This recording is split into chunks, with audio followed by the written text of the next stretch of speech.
مشیخ خواتین اسلام،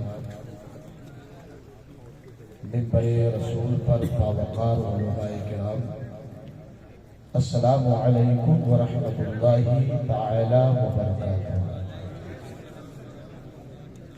الحمد لملکہ والصلاة علی نبیہ اما بعد، فاعوذ باللہ من الشیطان الرجیم، بسم اللہ الرحمن الرحیم، قل لا اسألكم علیہ اجرا الا المودۃ فی القربى، وقال رسول اللہ صلی اللہ تعالی علیہ وسلم،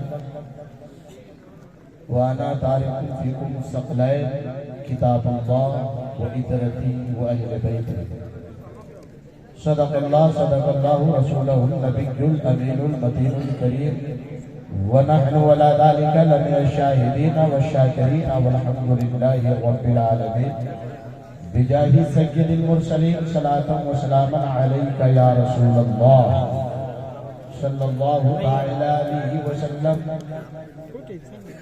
غوث آدم بمنے بے سرو ساما مدد قبلہ دی مدد کعبی ما مدد، بگرداب بلا استاد کشتی ضعیفان شکشتہ رات کشتی، بحق خالِ عثمان ہارونی مدد دنیا معین الدین چشتی، سرورہ شاہ کریمہ دستگیرہ اشرفہ حرمت روح پیمبر یک نظر کنسولما، اے اشرف زمانہ زمانہ مدد نما، اے اشرف زمانہ زمانہ مدد نما، درہائے مستہ رازِ کلید و کرم کشا۔ محترم حضرات، گفت و شنید سے پہلے عرض و معروف سے پیشتر، قیل و قال سے پہلے دستور اہل سنت والجماعت کے مطابق آئیے ہم اور آپ سب سے پہلے اپنے آقا و مولا ساری کائنات کے مالک و مختار، ہم غریبوں کے غمگسار حضور جان نور شافی و مشہور نائب پروردگار جناب احمد مجتبی محمد مصطفیٰ صلی اللہ تعالی علیہ وسلم کی بارگاہ عالیہ گوہر بار میں جھوم جھوم کر درود پاک پڑھیں اللہم صلی علی سیدنا مولانا محمد وعلی آل سیدنا مولانا محمد کما تحب و ترضی بأن تصلی علیہ صلاۃ و سلام علیک یا رسول اللہ صلی اللہ علیہ وسلم۔ محترم حضرات، اس وقت پوری شان و شوکت کے ساتھ آپ جس ذات کو دیکھ رہے ہیں، آل نبی اولاد علی گل باغ پنجتن پاک، شیخ المشائخ، پیر طریقت، رہبر راہ شریعت، حضرت علامہ شاہ سید صلاح الدین اشرفی الجیلانی آپ کے سامنے میں رونق افروز ہیں۔ آپ اپنی ماتھوں کی نگاہوں سے انہیں بغور دیکھ رہے ہیں، لیکن تھوڑی سی آپ کی کمی ہے۔ یہ جو ادھر ادھر بٹے ہوئے ہیں، ایک فرقہ ادھر ایک فرقہ ادھر، ایک ٹولہ ادھر ایک ٹولہ ادھر، یہ ایسا نہیں چلتا۔ یہ مجلس رسول ہے، کیا ہے؟ اور یہ ادب پیر پھیلا کر کے نہ بیٹھے، ادب کہاں ہے؟ ادب بیٹھے، ادب سے بیٹھے۔ آپ کے سامنے میں شہزادے مخدوم اشرف جلوہ افروز ہے، سبحان اللہ۔ یہ وہ ذات ہے جن کی عزت، جن کی تعظیم ہر مسلمانوں کے اوپر فرض عین ہے، اسی لیے ادب کے ساتھ میں بیٹھے۔ جو ادھر ادھر کھڑے ہیں وہ قریب میں آ جائیں، قریب میں آپ آئیں گے، قریب سے اگر حضرت کو دیکھیں گے تو زیادہ آپ کو ثواب ملے گا۔ دور رہ کر کے آپ سنیں گے اور آپ کو دیکھنے میں اگر نہیں آئے تو یہ اچھی بات نہیں۔ قریب آ جائیے، جو ادھر ہے قریب آ جائیے، آپ بولیں گے تو میں بولوں گا۔ زیادہ میرے پاس بھی ٹائم نہیں کیونکہ وقت تو ہو رہا ہے، اور الحمدللہ اس وقت پروگرام ختم ہونے کو چاہیے تھا، لیکن الحمدللہ ہندوستان کے بڑے بڑے شعراء اور بڑے بڑے خطبہ منبر رسول پر جلوہ افروز ہے، اور شاعر اسلام جناب قیصر رضا جبل پوری، اس کے بعد شاعر اسلام جناب رئیس چنکا پوری، تمام تر علماء کرام، جہاں پر علماء کرام ہیں ہمارے نقیب اعظم ہندوستان بہت اچھی نقابت، جلسے کی کامیابی نقیب کے ہاتھ میں ہوتا ہے۔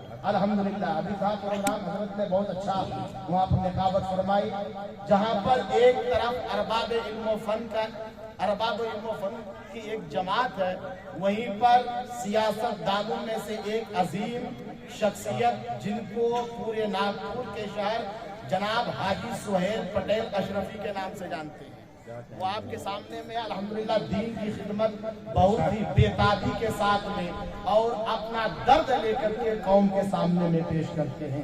اگر انہیں ہم دردان قوم و ملت کہا جائے تو میں سمجھوں گا کہ کوئی لغو نہیں ہوگا۔ تو عزیزان ملت اسلامیہ، آپ کو ابھی میری بات سمجھ میں نہیں آئی، آپ قریب آ جائیں گے تو میں آپ کو کچھ بولوں گا، زیادہ ٹائم نہیں، 1 بجنے کو ہے، اور پوری تقریر کا نچوڑ جو ہے اس وقت ٹائم نہیں ہے، ان اشعار میں آپ سماعت کریں، جتنا بھی وقت ہوگا میں آپ کے سامنے میں گوش و گزار کروں گا۔ بیدم شاہ وارسی نے کہا تھا کہ بیدم یہی ہے 5 مقصود کائنات، سمجھ میں؟ بیدم یہی ہے 5 مقصود کائنات، خیر النساء حسن حسین مصطفیٰ و علی۔ عزیزان ملت اسلامیہ، اور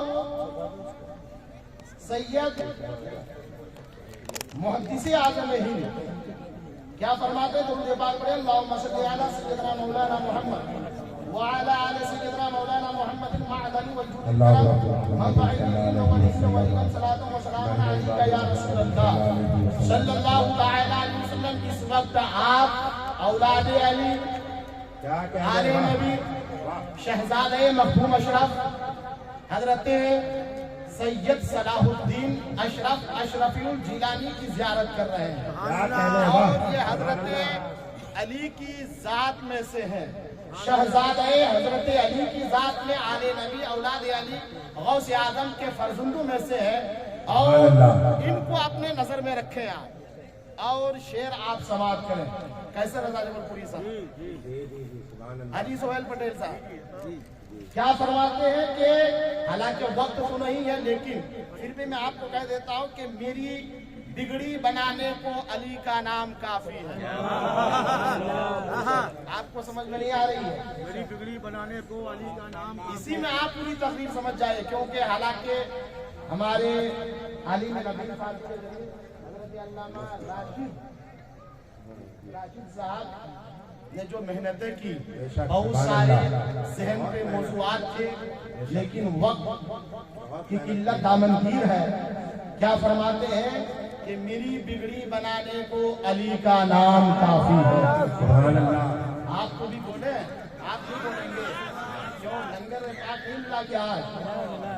میری بگڑی بنانے کو علی کا نام کافی ہے، میری بگڑی بنانے کو علی کا نام کافی ہے، سوئی قسمت جگانے کو علی کا نام کافی ہے، سوئی قسمت جگانے کو علی کا نام کافی ہے۔ اور کیا فرماتے ہیں؟ علی کا ذکر کرتا ہوں عبادت ہے یہی میری، علی کا ذکر کرتا ہوں، حدیث پاک میں ہے کہ علی کے چہرے کو دیکھنا عبادت۔ سبحان اللہ۔ کیا؟ علی کے چہرے کو دیکھنا عبادت۔ اب حضرت علی کا زمانہ تو ہم نے نہیں پایا، فاروق اعظم کا زمانہ تو ہم نے نہیں پایا، لیکن سرکار کو معلوم تھا کہ ایک وقت ایسا آئے گا جو حضرت علی کی محبت میں، محفلوں میں، مجلسوں میں، کانفرنس میں ان کا نعرہ لگایا جائے گا۔ تو اب اگر ان کا چہرہ نہیں دیکھ سکتا ہے تو دنیا کو آپ نے پیغام دے دیا کہ جو علی کا ذکر کرے گا وہ بھی نعرے تکبیر، نعرے رسالت، نعرے حیدری، جشن اہل بیت، شہزادے شبلا، ہم سبھی ہے سرکار کلام سید صلاح الدین اشرف، نعرے تکبیر، نعرے رسالت۔ علی کا ذکر کرتا ہوں، علی کا ذکر کرتا ہوں عبادت ہے یہی میری۔ علی کا ذکر کرتا ہوں، عبادت ہے یہی میری، خطائے بخشوانے کو، خطائے بخشوانے کو علی کا نام کافی ہے، خطائے بخشوانے کو علی کا نام کافی ہے۔ حضرت در حیدر سے نسبت ہے نہیں پرواہ زمانے در حیدر سے نسبت ہے نہیں پرواہ زمانے کی، ارے میرے سارے گھرانے کو علی کا نام کافی ہے، میرے سارے گھرانے کو علی کا نام کافی ہے۔ اور اے دنیا والوں، اے دنیا کے انسانوں، سنو، میرا دل چیر کے دیکھو، علی کے ذکر سے ہے روشن، میرا دل چیر کے دیکھو، علی کے ذکر سے ہے روشن۔ ارے علی کے ہر دیوانے کو علی کا نام کافی ہے، علی کے ہر دیوانے کو علی کا نام کافی ہے۔ اور آخری شعر، زمانہ روٹھ جائے گر مجھے پرواہ نہیں سید، زمانہ روٹھ جائے گر مجھے پرواہ نہیں سید، میری عزت بچانے کو علی کا نام کافی ہے، میری عزت بچانے کو علی کا نام کافی ہے۔ زمانہ روٹھ جائے گر مجھے پرواہ نہیں سید، زمانہ روٹھ جائے، مسجد کا صدر روٹ جائے، مسجد کا سیکریٹری روٹ جائے، ممبر و محراب کے کمیٹی روٹ جائے، تمام روٹ جائے، لیکن ان کی ذات روٹنے نہ پائے۔ اگر ان کی ذات روٹ گئی تو سمجھ جاؤ نہ آپ کو کامیابی یہاں ملے گی اور نہ آخرت میں ملے گی۔ اسی لیے سید محدث اعظم فرماتے ہیں کہ زمانہ روٹ جائے گر مجھے پرواہ نہیں سید، میری عزت بچانے کو علی کا نام کافی ہے، میری عزت بچانے کو علی کا نام کافی ہے۔ برادران ملت اسلامیہ، اس وقت ہم اور آپ شان عظمت اہل بیت کانفرنس میں بیٹھے اور ایک بات یاد رکھیں، اللہ کے رسول صلی اللہ تعالی علیہ وسلم فرماتے ہیں کہ اے مسلمانوں، میں تمہارے درمیان دو بھاری بھرکم چیز کو چھوڑ کر کے کیا؟ دو بھاری بھرکم چیز کو چھوڑ کر کے جا رہا ہوں۔ قرآن پاک کی آیت کریمہ جو میں نے تلاوت کی ہے، قُلْ لَا أَسْأَلُكُمْ عَلَيْهِ أَجْرًا إِلَّا الْمَوَدَّةَ فِي الْقُرْبَىٰ، کہ میرے محبوب آپ فرما دیجئے کہ میں تم سے دین کے بدلے میں کوئی اجرت طلب نہیں کرتا، پھر کیا چاہیے؟ الا المودۃ فی القربى، دین کی اجرت یہ ہے کہ تم میری قرابت والوں سے محبت۔ اب قرابت والوں میں بہت سارے علماء کرام، مفتیان اعظام، محدثین اعظام، بڑے بڑے اکابرین، بڑے بڑے فقہاء اعظام نے الگ الگ مختلف روایات بیان کیے ہیں، لیکن جو معتبر روایت ہے وہ یہ فرماتے ہیں کہ اللہ کے رسول صلی اللہ تعالی علیہ وسلم نے جب یہ فرمایا کہ اللہ کا فرمان ہے قُلْ لَا أَسْأَلُكُمْ عَلَيْهِ أَجْرًا إِلَّا الْمَوَدَّةَ فِي الْقُرْبَىٰ، اے میرے محبوب آپ فرما دیجئے کہ دین کے بدلے میں تم سے کوئی اجرت طلب نہیں کرتا، إِلَّا الْمَوَدَّةَ فِي الْقُرْبَىٰ، بس یہ ہے کہ تم میری قرابت والوں سے محبت کرو۔ صحابہ نے عرض کیا یا رسول اللہ، یا حبیب اللہ، آپ کے قریب کے لوگ کون ہیں جن کی محبت ہر مسلمانوں کے اوپر فرض ہے، جن کی محبت ہر مسلمانوں کے دلوں میں ہونا ضروری ہے؟ میرے آقا فرماتے ہیں قرابتی علی، فاطمہ، حسن و حسین،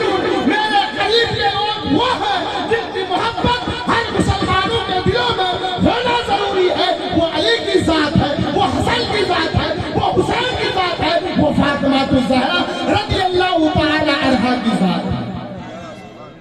یہ وہ ذات ہے جن کی محبت، جن کی مودت ہر مسلمانوں کے دلوں میں ہونا ضروری ہے۔ ان کے بغیر آپ کا ایمان مضبوط نہیں ہوگا، ان کے بغیر آپ مکمل مسلمان نہیں ہو سکتے۔ عزیزان ملت اسلامیہ، اللہ کے رسول صلی اللہ تعالی علیہ وسلم، مشکات شریف صحیح مسلم شریف کی روایت ہے، اللہ کے رسول صلی اللہ تعالی علیہ وسلم فرماتے ہیں، حضرت انس رضی اللہ تعالی عنہ سے مروی ہے، حضرت انس فرماتے ہیں کہ آقا دو جہاں صلی اللہ تعالی علیہ وسلم جب مدینہ شریف میں تشریف لائے تو آقا دو جہاں صلی اللہ تعالی علیہ وسلم نے جب دین مکمل آپ نے فرما لیا، جب دین کی تبلیغ ہو گئی، جب دین کی اشاعت ہو گئی، جب دین مکمل ہو گیا تو اللہ کے رسول صلی اللہ تعالی علیہ وسلم نے فرمایا، اے مسلمانوں، اب دین مکمل ہو گیا ہے، اب میں تمہارے درمیان دو چیز کو چھوڑ دوں۔ مثال کے طور پر اگر آپ کوئی مکان بنائیں، اگر آپ کوئی دکان چلائیں تو آپ دکان چلانے سے پہلے، مکان بنانے سے پہلے اپنے ذہن میں یہ خیال پیدا کریں گے کہ یہ دکان بنا رہا ہوں، یہ مکان بنا رہا ہوں، یہ مکان بنانے سے پہلے آپ یہ سوچتے ہیں کہ یہ مکان کتنے سال چلے گا، 1 سال چلے گا، 2 سال چلے گا، 3 سال تک رہے گا، کتنے سال تک رہے گا، آپ اس کو سوچتے ہیں کہ کہیں ایسا تو نہ ہو کہ 2 سال کے اندر میرا مکان ٹوٹ جائے، 5 سال کے اندر میرا مکان ٹوٹ جائے، یا دکان اگر آپ کھولتے ہیں، دکان کھولنے سے پہلے آپ سوچتے ہیں کہ یہ دکان چلے گی یا نہیں چلے گی، یہ دکان میں گراہک آئیں گے یا نہیں آئیں گے۔ اسی طریقے سے اللہ کے رسول صلی اللہ تعالی علیہ وسلم نے جب دین کو مضبوط کر لیا، جب دین کو مکمل کر لیا، اللہ کے رسول صلی اللہ تعالی علیہ وسلم سوچتے تھے کہ میری امت 1 سال رہے گی، 2 سال رہے گی، 3 سال رہے گی، 4 سال رہے گی، کب تک رہے گی؟ اللہ کے رسول صلی اللہ تعالی علیہ وسلم نے امت کو گمراہ ہونے سے پہلے اللہ کے رسول نے فرمایا، اے مسلمانوں، میں تمہارے درمیان 2 چیزوں کو چھوڑ کر کے جا رہا ہوں، اگر تم ان 2 چیزوں کو مضبوطی ہاتھوں سے پکڑتے رہو گے تو تم کبھی گمراہ نہیں ہوگے۔ ایک کا نام کتاب اللہ ہے اور دوسری چیز کا نام اہل بیت اطہار۔ یہ 2 چیز ایسی ہے، قرآن اور اہل بیت، اگر مسلمان اس کو مضبوطی ہاتھوں سے پکڑ کے رہا تو گارنٹی ہے کہ مسلمان کبھی گمراہ نہیں ہوگا۔ ایک ہے قرآن اور دوسری چیز ہے اہل بیت۔ الحمدللہ آج دنیا کے اندر جتنے بھی فرقے ہیں، جتنے بھی فرقے باطلہ ہیں، چاہے وہ رافضی ہو، چاہے وہ شیعہ ہو، چاہے وہ تفصیلی ہو، چاہے وہ دیوبندی ہو، چاہے وہ تبلیغی جماعت ہو، اگر قرآن کو پکڑ کے رکھا ہے تو اہل بیت کی شان میں گستاخی کرتا ہے، اور اگر اہل بیت کو پکڑ کے رکھا ہے شیعہ، رافضی، تفصیلی، تو وہ قرآن کو چھوڑ دیا ہے۔ لیکن الحمدللہ حضرت سید صلاح الدین اشرفی آپ کے سامنے میں ہے، بڑی ذمہ داری کے ساتھ میں کہنا چاہتا ہوں کہ اہل سنت والجماعت کے ہاتھ میں ایک ہاتھ میں قرآن ہے، دوسرے ہاتھ میں اہل بیت کا دامن ہے، اور اگر دیکھا جائے تھوڑا سا اور آگے بڑھے تو آپ کو میں سمجھا دوں کہ ایک ہاتھ میں صحابہ کا دامن ہے تو دوسرے ہاتھ میں اہل بیت اطہار کا دامن ہے۔ الحمدللہ سنی مسلمان کسی بھی صحابی یا کسی بھی اہل بیت اطہار کی شان میں گستاخی نہیں کرتا، اور کرے گا بھی نہیں۔ کیوں؟ وقت کا امام بول اٹھا کہ اہل سنت کا ہے بیڑا پار، اصحاب حضور، اہل سنت کا ہے بیڑا پار، اصحاب حضور نجم ہے اور ناؤ ہے عطرت رسول اللہ کی۔ عزیزان ملت اسلامیہ، ہم کو لگ رہا ہے کہ اب آپ کو نیند آ رہی ہے۔ کیا آ رہی ہے؟ نیند، کیونکہ وقت 1 بج چکا ہے۔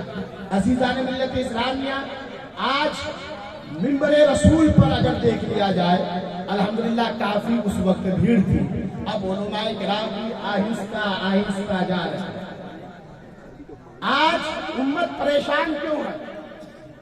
کیوں پریشان ہے حضرت؟ امت پریشان کیوں ہے؟ آپ کماتے بھی اچھا ہے، محنت بھی اچھا کرتے ہیں، سب کچھ اچھا کرتے ہیں، پھر بھی آپ کسی بابا کے پاس جا کر کے بولتے حضرت کماتا بہت ہوں لیکن ایک تعویذ ایسا دے دیجئے جس سے پورے گھر میں سونے کا خزانہ پیدا ہو جائے، ہے کہ نہیں؟ لیکن پریشانی کی وجہ یہ ہے کہ آپ نے اہل بیت کی عزت کرنا نہیں سیکھا، آپ نے قرآن کو پڑھا نہیں، آپ نے صحابہ کی جماعت کو پڑھا نہیں۔ آج آپ دیکھ لیجئے پیغمبر اسلام صلی اللہ علیہ وسلم اپنی امت کے خاطر رات رات بھر دن بھر آپ کے لیے رویا کرتے تھے کہ میری امت بہت گناہگار ہے، میری امت بہت گناہگار ہے، میری امت بہت سیاہگار ہے، میری امت گناہوں میں ڈوبی رہے گی۔ آج دیکھیے امت محمدیہ کا حال کیا ہے، رات کے اندھیرے میں موبائل نکال کر آپ WhatsApp, Facebook, Gmail ID, Twitter, Telegram پر رات کی تنہائی میں آپ گندی پکچریں دیکھتے ہیں، آپ ایڈورٹائز کرتے ہیں۔ یاد رکھیں مسلمانوں، رات کے اندھیرے میں آپ گناہ کرو یا دن کے اجالے میں گناہ کرو، رب قدیر ہر جگہ دیکھتا ہے۔ اس لیے مسلمانوں آؤ، آج پوری دنیا کے اندر مسلمان ذلیل کیوں ہے، مسلمان پریشان کیوں ہے، مسلمان کو حقارت کی نظر سے کیوں دیکھا جاتا ہے؟ اس کی وجہ یہ ہے کہ ہم نے فرمان مصطفیٰ کو چھوڑ دیا ہے، اس کی وجہ یہ ہے کہ ہم نے اہل بیت اطہار کا دامن چھوڑ دیا ہے، اس کی وجہ یہ ہے کہ ہم نے صحابہ کی شان میں گستاخی کرنا چھوڑ دیا ہے۔ آج بھی پوری دنیا کے اندر اگر مسلمان ایک جٹ ہو جائے اور ایک جٹ ہونے کے بعد رب قدیر کی بارگاہ میں گناہوں کی معافی کی طلبگاری کرے، اپنے گناہوں کی رو کر کے رب قدیر کی بارگاہ میں دعا کرے۔ یاد رکھیں کہ آپ نے معراج کے تعلق سے نہیں سنا، اللہ کے رسول صلی اللہ علیہ وسلم جب براق پر آپ اپنا قدم رکھتے تو براق نے ذرا سی شوخی کی، ذرا سی جو ہے ناز کیا۔ حضرت جبرائیل فرماتے ہیں اے براق کیوں ناز کرتے ہو؟ براق نے کہا آج میں پیغمبر اسلام صلی اللہ علیہ وسلم کی سواری بن رہی ہوں، اسی لیے ناز کر رہی ہوں۔ اللہ اکبر، میرے آقا دو جہاں صلی اللہ علیہ وسلم اپنا قدم رکھنا تھا کہ میرے آقا دو جہاں کے آنکھ سے آنسو کے قطرات جاری ہو گئے۔ حضرت جبرائیل عرض کرتے ہیں یا رسول اللہ آپ کے آنکھ میں آنسو کیوں؟ آج تو آپ رب قدیر کی بارگاہ میں دیدار کرنے کے لیے جا رہے ہیں، خدا کے جلووں کا مشاہدہ کرنے کے لیے جا رہے ہیں، آج آپ کے آنکھ میں آنسو کیوں؟ اللہ کے رسول پیغمبر اسلام دانائے غیوب جناب محمد رسول اللہ صلی اللہ علیہ وسلم فرماتے ہیں اے جبرائیل آج میں جب معراج کے لیے رب قدیر سے ملاقات کرنے کے لیے جب جا رہا ہوں تو تو نے میرے لیے براق لایا ہے، بتاؤ کل قیامت کا میدان ہوگا، ہر کوئی نفسی نفسی کے عالم میں ہوگے، کوئی کسی کا شریک نہ ہوگا، نہ بیٹی ماں کی شریک ہوگی، نہ بیٹا باپ کا شریک ہوگا۔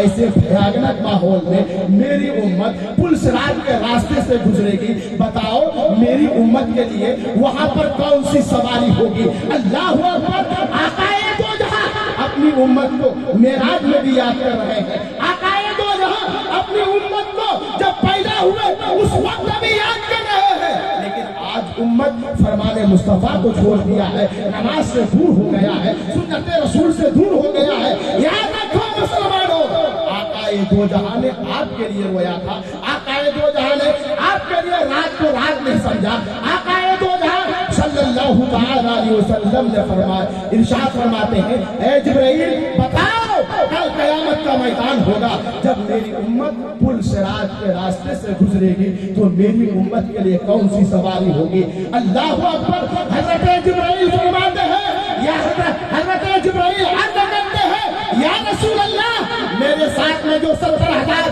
فرشتوں کی جماعت آئی ہے میں ان کو گواہ بنا لیتا ہوں، آپ بھی گواہ ہو جائیے کہ کل قیامت کا میدان ہوگا جب آپ کی امت پل صراط کے راستے سے گزرے گی تو آپ کی امت کے لیے میں اپنا پر بچھا دوں گا اور آپ کی امت اس پل صراط کے راستے سے گزر جائے گی۔ اسی کی ترجمانی کرتے ہوئے وقت کا امام نے ارشاد فرمایا پل سے اتارو رہا گزر کو خبر نہ ہو، جبریل پر بچھائے تو پر کو خبر نہ ہو۔